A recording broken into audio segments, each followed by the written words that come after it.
తెలంగాణ అంటే తెలంగాణ ఆంధ్రప్రదేశ్ రెండు రాష్ట్రాల్లో తెలుగు రాష్ట్రాల్లో ఒక కొత్త చర్చకు దారి తీస్తుంది, రచ్చ చేస్తుంది. దీన్ని ఎట్లా చూడొచ్చు అంటారు?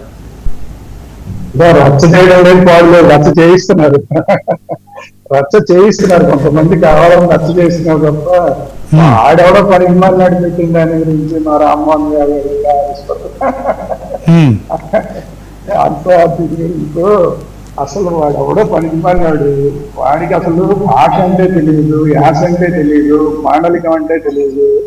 అట్లాంటి వెదవెవడో ఒకడు పెట్టాడని చెప్పి దాని గురించి మనం ఆదేశపెడితే మనం ఎంత అవసరం లేదు. అసలు వాడిని పట్టించుకోకూడదు, రాజ్యాన్ని పట్టించుకోకుండా వెళ్ళేది. చూడండి, మనం ఇక్కడ అందరం ఇలాంటి వాళ్ళందరం వచ్చి ఇక్కడ కూర్చొని వాడి గురించి మాట్లాడుతున్నామంటే వాడు లోపల అంత ఫీల్ అయిపోతూ ఉంటాడు. వాడు ఆహా నేను కదా మొత్తం రచ్చ చేస్తాను, నేను హీరో అయిపోయాను, నేను ఎవడో ఎవరికి తెలియదు, నా ఐడెంటిటీ ఎవరికి తెలియదు కాబట్టి ఆ జోలికి ఎవరు వాడు ఇలాంటి వివరాలు పెట్టచ్చు అనుకుంటాడు. ఇలాంటి పొద్దున ఏ పుత్రాన్ని మాట్లాడి వీడియో పెడతాడు. వాడు ఐడెంటిటీ అంటే తెలియదు కదా, ఎంత పేరు పెట్టి పెడతారు ఇలాంటి వాళ్ళందరూ. రేపొద్దున ఇంకోటి రాజకీయ పెడతారు. ఇవన్నీ కూడా ఇంకా అసలు మా కోటేశ్వరరావు గారు చెప్పినట్టు అసలు సినిమా ఇండస్ట్రీలోనే కొన్ని సినిమాలు చిన్న సినిమాలకి కావాలని పుట్టించేవి కూడా ఉంటాయి. సరే అవి పుట్టిస్తున్నారా లేదా అనేది పక్కన పెడితే ఒక రకంగా నిజంగా కూడా దీని మీద సీరియస్ డిస్కషన్ చేయాలన్నా కూడా యాక్చువల్గా నాకు కూడా తెలియదు ఇడుపు కాగితం అంటే ఏంటి, నాకు కూడా తెలియదు. నేను ఇది చూసిన తర్వాత అసలు ఇడుపు కాగితం అంటే ఏంటి అని చెప్పి ఫోన్ చేసి వాళ్ళంతా అడిగాను. అది తప్పు కదా, తెలుసుకోకూడదు తప్పు. ఎందుకంటే నా దేశంలో నేను తెలుగు అనుకుంటున్న దగ్గర నా యాసే నాకు తెలియకపోతే నేను రామ్మోహన్ రావు గారు చెప్పినట్టు నేను కూడా తప్పు చేసినట్టే కదా. అప్పుడు ఇడుపు కాగితం అని చెప్పిన తర్వాత ఇడుపు కాగితం అంటే ఏంటి, ఓహో ఇది విడాకులు లాంటిదంటే, ఓహో ఇడుపు కాగితం అంటే విడిచిపెట్టేసే కాగితం, విడిచిపెట్టేసే సందర్భంలో కాగితమా అనేది నాకు అర్థమైంది.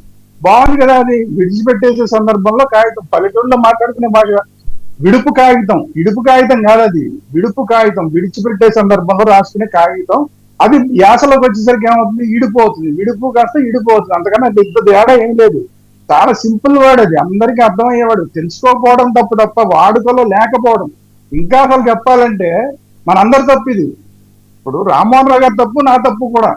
ఇలాంటి భాష మనం వాడుకలో లేకపోవడం, ఇంగ్లీష్ని మనం అడాప్ట్ చేసుకుని ఆ దరిద్రానికే మనం పట్టించేసుకుని అది ఇంగ్లీషు ఇంకోటి లేదంటే ఏ రజాకారుల భాష దేన్నో పట్టుకుని మనం వేలాడుతూ అసలు మన సంస్కృతి, ఒరిజినల్ మన సంస్కృతిని మనం మర్చిపోయామనేది మనం సిగ్గుపడాలి. ఉత్తరాంధ్రలో ఏదైనా తెలియలేదంటే నేను సిగ్గుపడాలి, రాయలసీమకు సంబంధించిన విషయం తెలియలేదంటే సిగ్గుపడాలి, నెల్లూరు యాస తెలియలేదని సిగ్గుపడాలి, అలాగే తెలంగాణ యాస తెలియలేదని సిగ్గుపడాలి. నేను ఇంకా తెలుగు అని ఎలా చెప్పుకుంటా? నేను అసలు నా భాష నాకు తెలియకుండా తెలుగు అని ఎట్లా చెప్పుకుంటా? కాబట్టి ఏంటంటే తెలుగులో ఒక పదానికి తెలియదు అంటే మనం సిగ్గుపడాల్సిన విషయం. అది ఎదుటాడే మనం వాళ్ళని ఏదో విమర్శించడం కాదు, మనం సిగ్గుపడాల్సిన విషయం. అరే నా భాష నాకు తెలియలేదే అని. ఇది మనం దీని మీద డిబేట్ చేస్తున్న కొద్ది ఏమైపోతుందంటే అసలు తెలుగు భాష కాదు ఇది, తెలంగాణ భాష వేరు తెలుగు భాష వేరు అనే దాకా వెళ్ళిపోతుంది. తెలంగాణ భాష వేరు తెలుగు భాష ఏంటి, అన్ని ఒకటే భాష, ఇదంతా కూడా తెలుగు. ఏదో కొద్దిగా ఒక 10-15 ఏళ్ళ క్రితం ఏదో కేసీఆర్ గారు లాంటి వాళ్ళు ఆ సమయంలో ఆ ఉద్రేకంలో తెలుగు తల్లి వేరు తెలంగాణ తల్లి వేరు అని ఏదో మాట్లాడేసరికి కొంచెం అవన్నీ ఉన్నాయి, కానీ అందరూ హ్యాపీగా ఉన్నారు. మధ్యలో కొంతమంది రాజకీయ స్వార్థం కోసం కొద్దిగా రచ్చగొట్టే ప్రయత్నాలు చేస్తున్నారు. ఈ మధ్య తెలంగాణలో అట్లా జరుగుతోంది, ఆంధ్రాలోనూ అట్లా జరుగుతోంది. కాబట్టి ఈ రాజకీయం కోసం చేసే వాళ్ళ ఉచ్చులోకి మనం పడకూడదు. అట్లీస్ట్ మనం విశ్లేషకులుగా ఉన్న వాళ్ళం కానీ, లేదంటే కొంచెం ఏమన్నా కొద్దిగా ఇంకా మేధావులు చెప్పుకునే వాళ్ళు కానీ, లేదంటే కాళోజీ గారు లాంటి వాళ్ళు కానీ, ఈ రోజు కాళోజీ గారు లాంటి వాళ్ళు అసలు ఎక్కడ మనం వెతికినా కనిపించట్లా. అట్లాంటి పెద్దలు ఇంకెక్కడన్నా ఉన్నా కూడా ఇప్పుడు అందరూ కూడా దీన్ని ఒక చిన్న సిల్లీ థింగ్ కింద తీసిపడేయాలి తప్ప దీని మీద చర్చని మొదలుపెట్టి దీన్ని ఇంకా ఆ భాష ఈ భాష అని మొదలెట్టి అసలు ఆ భాష ఈ భాష దగ్గర పోతుంది. అసలు ఇదంతా నా భాష, మన భాష, ఈ మన భాష నా భాష అనుకోకుండా నా భాష వేరు నీ భాష వేరు అని మొదలు పెట్టేస్తే ఇంకా సరే. దేశపతి శ్రీనివాస్ గారు ఇప్పుడు మన బీఆర్ఎస్ లో ఉన్నారు కాబట్టి ఆయన మాట్లాడుతున్నారు, కానీ ఒరిజినల్ గా అయితే ఆయన కూడా మాట్లాడు, ఇలాంటివన్నీ కూడా ఆయన కూడా మాట్లాడు. కాకపోతే ఇలాంటి వాళ్ళందరికీ కూడా మాట్లాడాల్సిన పరిస్థితి వస్తుంది. ఎందుకు ఎవరో ఒకరు తీసుకెళ్లి మైక్ పెడతారు, మైక్ పెట్టి ఏంటి దీని మీద మీ అభిప్రాయం ఏంటంటే చచ్చినట్టు పాపం మాట్లాడాల్సిన పరిస్థితులు. ఈవెన్ కేసీఆర్ గారు ఆయన ఎంత చదువుకున్నాడు, ఆయనకి ఎన్ని భాషల మీద పడుతుంది, అసలు ఆయన మాట్లాడుతుంటే ఈ నిజంగా ఏపీలో కూడా అందరూ ఒక గంట నేను కేసీఆర్ గారికి నేను ఫ్యాన్.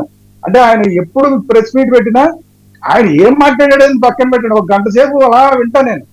ఆయన రాజకీయాన్ని నేను యాక్సెప్ట్ చేయొచ్చు చేయకపోవచ్చు, అది వేరే విషయం. ఆయన ఎంత చక్కగా మాట్లాడతాడు, ఆయన మాట్లాడేదంతా ఆయన లాంగ్వేజ్ లో మాట్లాడతారు కదా, తెలంగాణ భాషలో మాట్లాడతారు కదా. నేను చాలా ఇంట్రెస్టింగ్ గా వింటా. ఆయన ఫైనల్ గా ఆయన చెప్పినా నేను ఒప్పుకోకపోవచ్చు, అది వేరే విషయం. కానీ అదంటే మాట్లాడడంలో ఉన్న ఆయన తెలంగాణని అంత అద్భుతంగా అందరికీ అర్థమయ్యేలాగా మాట్లాడతాడు ఆయన. దీన్ని మనం అర్థం చేసుకోకుండా ఊరికే ఎవడో ఏదో మాట్లాడాడని చెప్పి, మనం ఎవడో ఒక మైక్ పెట్టాడని చెప్పి మనం ఆవేశపడాల్సిన అవసరం ఏమాత్రం లేదు. ఇలాంటి వాళ్ళని కొంచెం సిల్లీ ఫెలోస్ కింద తీసుకుని మనం పక్కన పెట్టేయాలి. ఒకవేళ ఎవరన్నా ఈ యూట్యూబర్ లాంటి వాళ్ళందరూ దీంట్లో దూరిపోయి దీన్ని ఇంకా రెచ్చగొట్టే ప్రయత్నం చేస్తే కనుక దాన్ని మనం అక్కడితో ఆపే ప్రయత్నం మనలాంటి వాళ్ళని ఖచ్చితంగా చేయాలి. లేకపోతే ఏమవుతుందంటే ఒకళ్ళకొకళ్ళు మాట అనేసుకుని ఏమీ లేని దానికి ఏదో ఉందనుకుని మనమే భ్రమంలోకి వెళ్ళిపోతున్నాం. తెలుగు భాషలోనే ఒక్కొక్క మాండలికానికి ఒక్కొక్క తెలుగు భాష అనుకుంటున్నాం. నెల్లూరుది ఒక తెలుగు భాష, ఉత్తరాంధ్రది ఒక తెలుగు భాష, రాయలసీమది ఒక తెలుగు భాష, తెలంగాణలో ఇన్ని తెలుగు భాషలు లేవు. తెలుగు భాష ఉన్నది ఒకటే. అందులో ఉన్న మాండలికాలని మనం అర్థం చేసుకోకుండా, అందులో ఉన్న నుడికారాలు ఉంటాయి. ఆ నుడికారాలను మనం అర్థం చేసుకోకుండా మనం ఏదేదో మాట్లాడుకుంటూ వెళ్ళిపోతే కనుక మనమే డ్యామేజ్ చేసుకున్నట్టు. రేపు పొద్దున ఇప్పుడు చూడండి, మనం ఎందుకు చెప్తున్నానంటే తమిళనాడు వాళ్ళు చూడండి, వాళ్ళ భాష మీద వాళ్ళకి ఎంత ప్రేమ ఉంటుంది. ఆ ప్రేమ, అలాంటి ప్రేమ మనకు ఉండట్లా. మనకి ఎవరికి వాళ్ళు నీది వేరు నాకు వేరు అనేసుకుని మనమే విడగొట్టేసుకుంటున్నాం. అలాంటి మన భాష, మన తెలుగు భాష అయిపోయింది. రెండు రాష్ట్రాలు ఒకటే జాతి, అది తెలుగు జాతి. ఇంతకు మించి లేదు. ఇంకొక రాష్ట్రం, ఇప్పుడు ఆ రాష్ట్రం ఈ రాష్ట్రం ఇప్పుడు అర్జెంటుగా కరిగిపోవాల్సిన అవసరం లేదు, కలవాల్సిన అవసరం లేదు. చక్కగా అక్కడ ముఖ్యమంత్రి ఉంటాడు, ఇక్కడో ముఖ్యమంత్రి ఉంటాడు, అక్కడ బోల్డ్ మంది మంత్రులు ఉంటారు, ఇక్కడ బోల్డ్ మంది మంత్రులు ఉంటారు. రాజకీయంగా బోల్డ్ అంతమందికి మంచి అవకాశాలు వస్తున్నాయి. ఇదంతా అర్థం చేసుకోకుండా మళ్ళీ ఆ రాష్ట్రం ఈ రాష్ట్రం కలవాల్సిన అవసరం లేదు. కానీ అంత మాత్రం చేత వాళ్ళు విడిపోవాల్సిన అవసరం లేదు. భాష మనల్ని కలిపి ఉంచేదే ఆ భాష. ఆ భాషని ఇప్పుడు నేను ఒకసారి ఎప్పుడో రాశాను. ఇప్పుడు గోదావరి జిల్లాలో నర్సాపురం దగ్గర నుంచుంటే నర్సాపురానికి మధ్యలో వెస్ట్ గోదావరికి ఈస్ట్ గోదావరికి మధ్యలో నది ఉంటుంది, గోదావరి నది. మనం ఒక రకంగా చూస్తే ఆ నది రెండు జిల్లాలని విడగొడుతుంది, ఇంకొక రకంగా చూస్తే ఆ రెండు జిల్లాలని కలిపేది అదే గోదావరి నది. ఇప్పుడు అదే సేమ్ ఆంధ్రాకి తెలంగాణకి తీసుకుంటే గోదావరి నదిని మనం విడగొట్టే నది కింద చూద్దామా, దాన్ని మనం కలిపే నది కింద చూద్దామా? తెలంగాణని ఆంధ్ర రాష్ట్రాన్ని, ఈ రెండు రాష్ట్రాలని ఒకటి చేసే నది గోదావరి నది నేనంట. మీరు అది గోదావరి నది ఆంధ్రాని తెలంగాణని విడగొడుతున్నారు అనుకోండి, మనం చూసే విధానాన్ని బట్టి ఉంటుంది. అలాగే ఇప్పుడు మన నుడికారాలు మనల్ని విడగొట్టడానికి మనం వాడుకుందామా, మన మాండలికాలని మనల్ని విడగొట్టడానికి వాడుకుందామా, మనల్ని కలిపి ఉంచే మార్గాలన్నీ ఇవన్నీ అని చెప్పి మనం వాడుకుందామా అన్న దాన్ని బట్టి మనం ఓవరాల్ గా ఈ రోజు డ్యామేజ్, ఇంకెంత డ్యామేజ్ జరుగుతుంది. ఇంకొక మాట కూడా, రాజకీయంగా కూడా ఒక డ్యామేజ్ చెప్తాను నేను. ఎందుకంటే జాతీయ స్థాయిలో ఈ రోజు మనం వాక్ అనేది వీక్ అయిపోయింది, మన వాయిస్ వీక్ అయిపోయింది. ఎందుకంటే గతంలో ఉన్న ఎంపీ సీట్లు మనకు లేవు. ఇప్పుడు విడిపోయిన తర్వాత ఎవరిది వాళ్ళది అయిపోయి నేషనల్ లెవెల్లో మన తెలుగు వాళ్ళకి వాల్యూ మళ్ళీ లేకుండా పోయింది. ఒకప్పుడు రామారావు గారు ఎట్లా బాధపడ్డారో, ఇలా తెలుగు వాళ్ళకి వీళ్ళకి వాల్యూ ఇవ్వక్కర్లేదన్న టైం ఒకప్పుడు ఎలా ఉందో, ఇప్పుడు జాతీయ స్థాయిలో మళ్ళీ అదే పరిస్థితి ఉంది.